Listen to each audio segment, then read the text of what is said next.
2026. Una sa lahat, ang binabantay natin si Super Typhoon na may international name Bobby. Kasalukuyan nasa labas ito ng ating Philippine Area of Responsibility.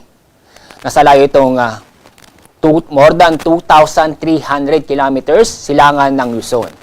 Ang lakas ng Super Typhoon ay umaabot lakas ng hangin ng Super Typhoon malapit sa mata nito ay umaabot sa 215 km per hour.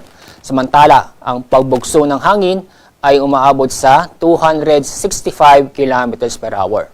Inaasahan na ito'y kikilos west-northwest o palapit sa ating Philippine Area of Responsibility sa bilis na 15 km per hour.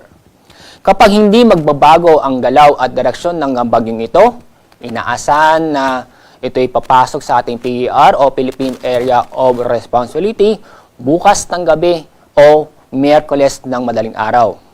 Kapag nasa loob ng ating PER, tatawagin natin siyang Inday.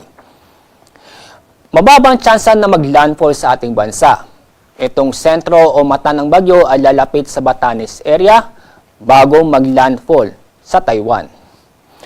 Ang pagbukso ng malakas na hangin ay mararanasan sa pagitan ng bukas at Miyerkules sa malaking bahagi nating bansa, dulot ng bagyo at southwest monsoon.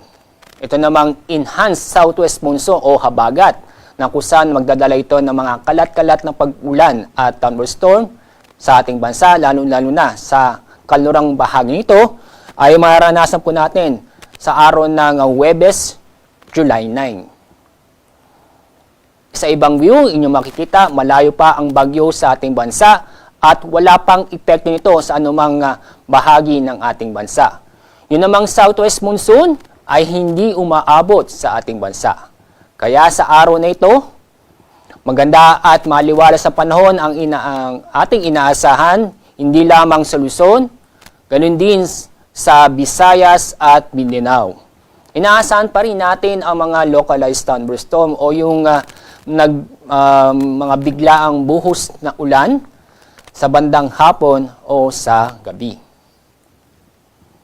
Wala tayong gale warning o ibig sabihin wala tayong inaasang malalakas na hangin na magdudulot ng matataas ng alon sa ating karagatan. Paalala sa ating mga kababayan na papalaot sa ating mga karagatan, mag-ingat pa rin tayo dahil sa mga nabubuong thunderstorm sa bandang hapon o sa gabi. Ang araw sikat sa ganap na 5:32 ng umaga. Sunset ay sa ganap na 6:30 ng hapon.